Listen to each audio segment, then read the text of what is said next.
I wish you all a very warm welcome again, and today we are going to discuss another important topic of biology, that is human brain. And in this video we will discuss the detailed structure of human brain. So let's discuss about the brain of man. Okay, the human brain is anteriorly located. It is externally covered by cranium.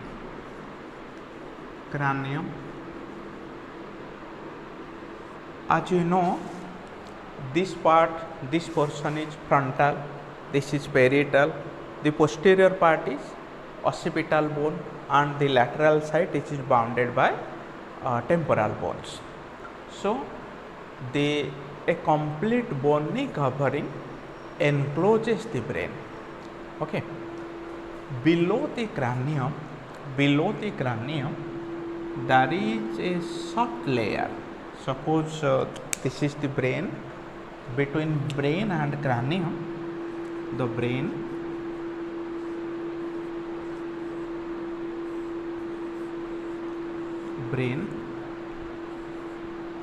between brain and cranium there is meninges. Meninges consist of a layer which is close to cranium. The layer which is very close to cranium is dura mater. Dura means heart, mater means mother. Dura mater. It is a top layer which protects the brain, and another layer which is closely applied to brain surface. This is called as pia mater. Dura mater, pia mater. The pia mater is very soft. In between dura and pia mater there are network-like structures.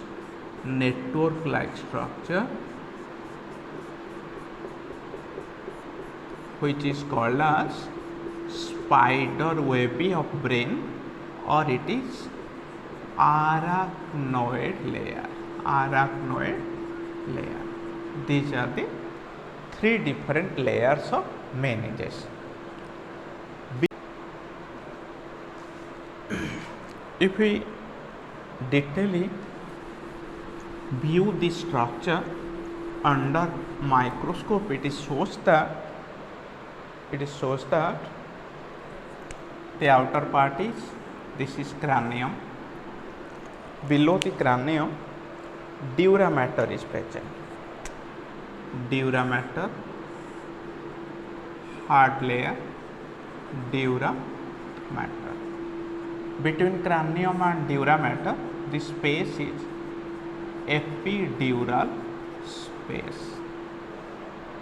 Below dura mater there is arachnoid layer, middle layer. The middle layer is wavy, thick. This is arachnoid layer or spider web of brain. Arachnoid layer. This space is called as subdural space. The innermost layer is pia mater. It is closely applied to brain. This space is subarachnoid space.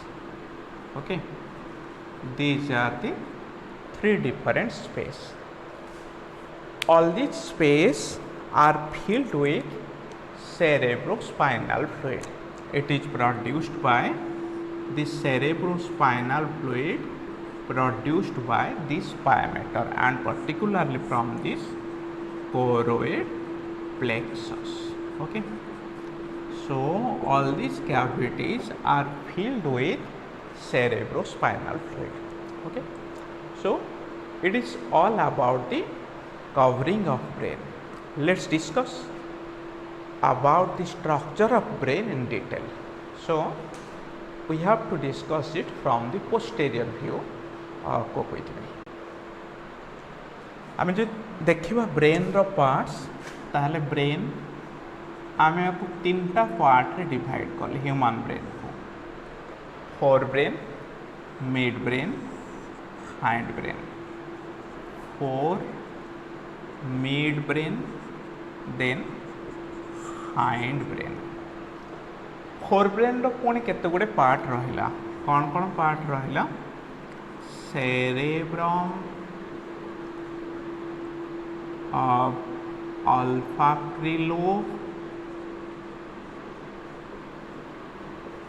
olfactory lobes diencephalon सेमती mid brain रो किछि division नाही hind brain रो तीनटा part medulla pons then cerebellum okay पहले आम detail structure जदि आम हाइंड ब्रेन पटू देखा ताले पूरा डिटेली ब्रेन स्ट्रक्चर बुझी हम आ मन रखी हम आराम से है ताले आम देखा से हाइंड ब्रेन पाखे स्ट्रक्चरटा ना अच्छा ताहले आम देखा हाइंड ब्रेन ब्रेनटा ब्रेन रु हाइंड ब्रेन रु स्पाइनल कॉर्ड बाहर को बाहर थी आम जानचे एमती स्पाइनल कॉर्ड यहाँ यू पूरा डिटेल स्ट्रक्चर देख अच्छा यहाँ है स्पाइनल कॉर्ड ओके यहाँ लिखिले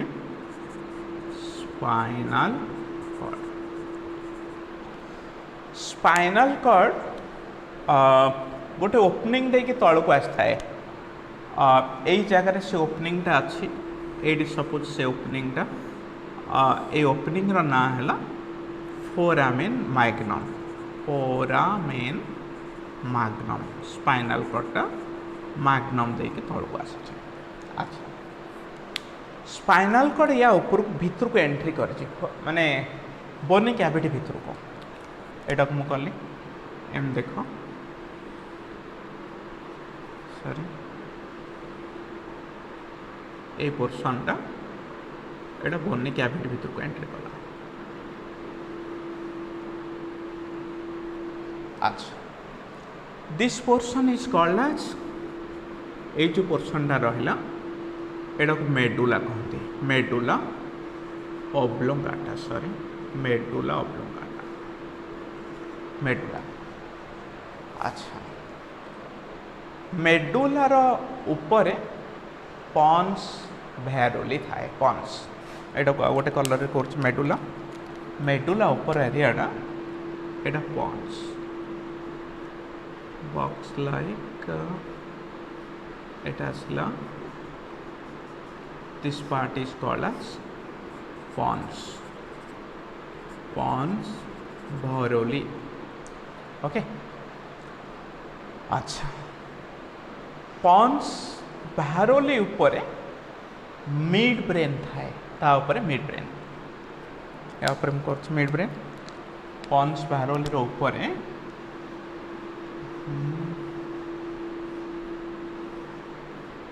एटा एटा को गोटे कलर ब्लू रे कले एटा हला मिड ब्रेन अच्छा पिले आम जो देखा ए मिड ब्रेन पाखर गोटे कैविटी गोटे ओपनिंग थी पूरा मिड ब्रेन पाखर ओपनिंगटा तल को ओपन होता है कर ओपनिंगटा आ गोटे कलर रे अच्छा देख ये गोटे ओपनिंगटा ये ओपनिंगटा पूरा एमती तल को आसी स्पाइनल कॉर्ड देकी जाए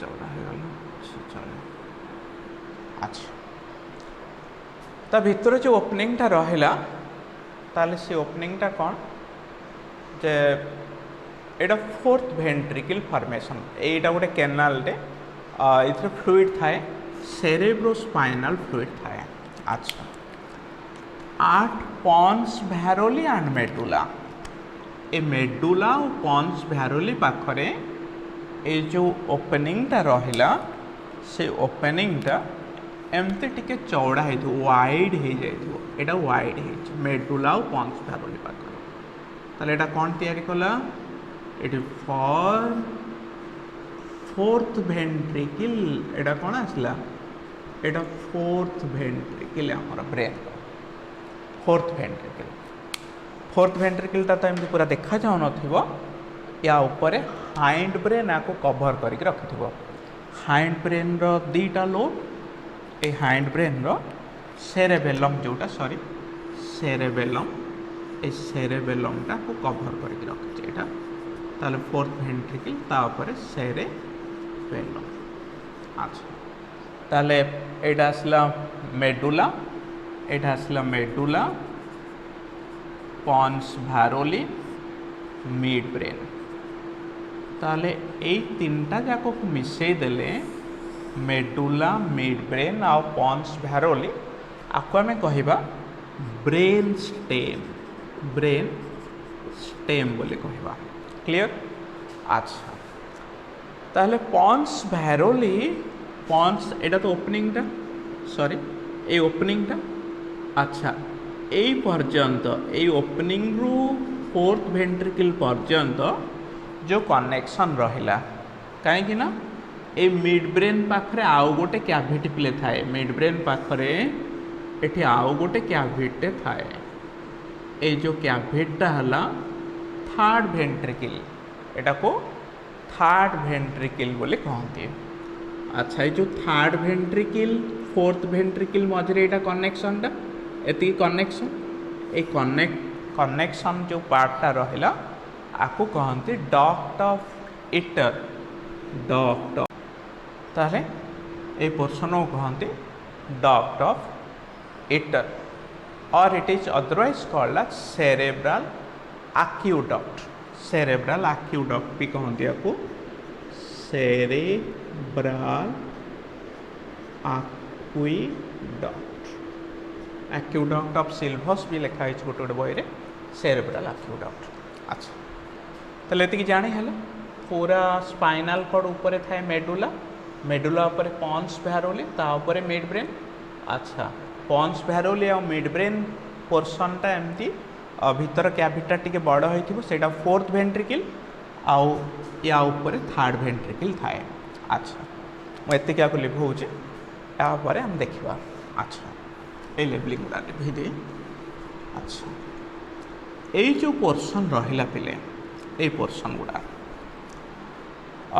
थर्ड वेंट्रिकल जो रहिला ताले थर्ड वेंट्रिकल भी एटा गोटे cerebrospinal field area cerebrospinal fluid field area ये थर्ड वेंट्रिकल ये जो थर्ड वेंट्रिकल रहिला थर्ड वेंट्रिकल आम बैक साइड की जीवा बैक साइड रे एमती बैक साइड रे कौन थाए एठी पिनियल ग्लैंड थाए पिनियल ग्लैंड अच्छा कौन हम ए either side of third ventricle on either side एमती सोप रो केस भलिया दीटा एमती दीटा साइड रे कौन थाए सर ये चलो नहीं ए दीटा साइड रे एमती थालामस थाए एटा को कहते थालामस अच्छा दीटा थालामस थाए अच्छा फ्रंट साइड रे कौन हम ये फ्रंट साइड रे हम जो देखा एटा टोटाली कभर होगी थाए ताको हाइपोथैलामस बोली कहते थैलामस ये पोर्शनटा है हाइपोथैलामस ओके ताले थर्ड वेंट्रिकल रे पिनियल ग्लैंड थाए ये हाइपोथैलामस पाखरु एमती तलू एमती गोटे ग्लैंड झुलिक थी ये जो ग्लैंडटा है यहाँ कहते पिट्यूटरी ग्लैंड यहाँ आसला pituitary gland okay pituitary gland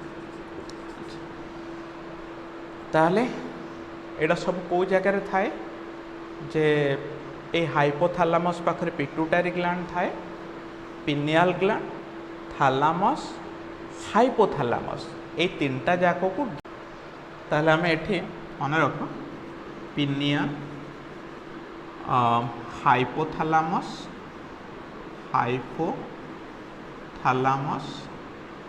आ गोटे है थैलामस ये सबुतक को मिसई देले दिस बिकेम डायनसेफालन।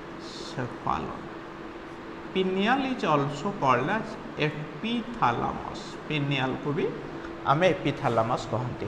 तुम शुणी पिनियल ग्लैंड को बायोलॉजिकल क्लॉक कहती कहीं मेलाटोनिन हार्मोन सिक्रेशन करे आउ which induces the body into a relax state ताजू निद आसे हमको। अच्छा ताले ये गला हरे पूरा मिड ब्रेन आउ हाइंड ब्रेन रो पार्ट। ताले हम हाइंड ब्रेन रे कौन कौन देखिले आउ थरी क्या हाइंड ब्रेन रे गोटे आसिला मेडुला पॉन्स सेरेबेलम तीन पार्ट रहा कौटा कौटी अच्छी कहली ताले से पॉन्स और मेडुला मिसिकिना फोर्थ वेंट्रिकल से पार्ट रे अच्छे। अच्छा मिड ब्रेन रे थर्ड वेंट्रिकल थाए डायनसेफालन। अच्छा बर्तमान हम देखा जे फोर ब्रेन विषय रे। अच्छा शुण मुझे आउ थे ड्र करुच्ची फोर ब्रेन। ये जो पोर्शन रहा तो कहले यहाँ स्पाइनल कॉर्ड एटा फोरामेन ऑफ मैग्नम। अच्छा या ऊपर रहा this is the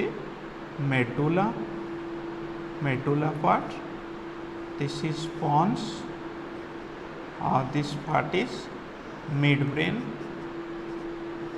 the fourth ventricle and this is the cerebellum, two lobes of cerebellum. Okay आमर जिते न्यूरॉन सब पिले न्यूरॉन माने न्यूरॉन रो एक्जन गुड़ाक ये सेरेबेलम दे कि ऊपर को जाइथिबो बुझला ना। Large number of एक्जन passes through medulla ये पोर्शनटा कहितले एटा हला सॉरी मेडुला दे कि पास कला एटा हाइपोथैलामस ताले all the neuron from peripheral nervous system when enter into central nervous system ताले सेठी कौन हुए सबो न्यूरॉन रो ए न्यूरॉन गुड़ाक ए डायरेक्शन एमती न्यूरॉन गुड़ाक इट मूव्स आउट ए मिड ब्रेन ऊपर न्यूरॉन रो एक्जन गुड़ाक थाए। अच्छा ताले सबुतक एक्जन जाइथिबो कोठी के जाइथिबो फोर ब्रेन को कहीं ना फोर ब्रेन रे सबुतक फंक्शनल एरिया अच्छी ना ताले goes to cerebrum through thalamus. मन रख थैलामसटा हला एटा हला regulating centre of different activities बुझला तो ताले इनफॉरमेशन कन्वर्टिंग सेंटर है थैलामस। ताले पिले ये कौन हुए जे एगुड़ाक एक्जन गुड़ा या ऊपर ना एमती स्प्रेड हो रहा था उपरे थैलामस उपरे एमती स्प्रेड हैला परे। अच्छा ताले ये एक्जन रहा यार सेल बॉडी गुड़ाक यही जगह रहा आम जाने ना आग सेल बॉडी सेल बॉडी पर एक्जन ये सेल बॉडी रहा सेल बॉडी पर एक्जन रहा सेल बॉडी एक्जन। अच्छा एक्जन उपर माइलिन शीथ थाए क्या एक्जन उपर तेणु जेहेतु माइलिन शीथ थाए यहाँ है व्हाइट मैटर या ऊपर तो माइलिन शीथ ना it became the grey matter. ताले फोर ब्रेन रो पार्ट आम जाने बाहर ग्रे मैटर थाए भितर व्हाइट मैटर थाए। ताले ग्रे मैटर व्हाइट मैटर कोठू आसे जानी पारलो ताले एई पट देकी जो न्यूरॉनटा जाए क्या पाखक हाइपोथैलामस पाखक कहीं हाइपोथैलामस है रेगुलेटिंग सेंटर सी न्यूरॉन को डिस्ट्रीब्यूट करना फोर ब्रेन रो डिफरेंट फंक्शनल एरिया को ट्रांसफर करेছে। अच्छा ताले फोर ब्रेन रो फंक्शनल एरिया रे डिफरेंट न्यूरॉन कॉन्सेंट्रेट करके रहिला ताले बाहरटा है ग्रे मैटर भीतरटा है व्हाइट मैटर। आउ गोटे जिन छाड़ी ये जो थर्ड वेंट्रिकल रहा पिले ये थर्ड वेंट्रिकल आम जाचे सेरेब्रम दीटा गोटे अच्छी दीटा सेरेब्रल हेमिस्फीयर अच्छे राइट आउ लेफ्ट सेरेब्रल हेमिस्फीयर मझे गोटे सिल्वियन फिशर थाए। अच्छा आम जब एमती देखा ब्रेन रो व्यू नवा डॉर्सल व्यू नवा एमती देखा आम डॉर्सल व्यू एमती cerebrum consist of 2 different lobes एटा कहते सिल्वियन फिशर सिल्वियन फिशर को जॉइंट कर गोटे corpus कालोजम anteriorly it is bent downward called as genu posteriorly it is directed upward called as splenium okay तेणु ये दीटा लोब रे दीटा cavity थाए आपको कहते लैटेरल वेंट्रिकल ताहले ए दीटा लोब रे एठी गोटे वेंट्रिकल एठी गोटे दीटा लैटेरल वेंट्रिकल थाए ए दीटा lateral ventricle join to third ventricle ताले फोर ब्रेन रे दीटा वेंट्रिकल रहिला फर्स्ट आउ second ventricle they join to third ventricle ए कनेक्शन रो ना हैला foramen of Monro the third ventricle joins with 4 by aqueduct of Sylvius or it is otherwise called as cerebral aqueduct भी कहती बुझला तो। अच्छा ताहले फोर्थ वेंट्रिकल टा हाइंड ब्रेन रहिला मिड ब्रेन रे थर्ड वेंट्रिकल फोर ब्रेन रे आउ दुईटा वेंट्रिकल रहिला ताहले this is all about the structure of brain आमे या पर वीडियो रे डिस्कस करिबा जे डिफरेंट पार्ट रो फंक्शन कोन ओके थैंक यू।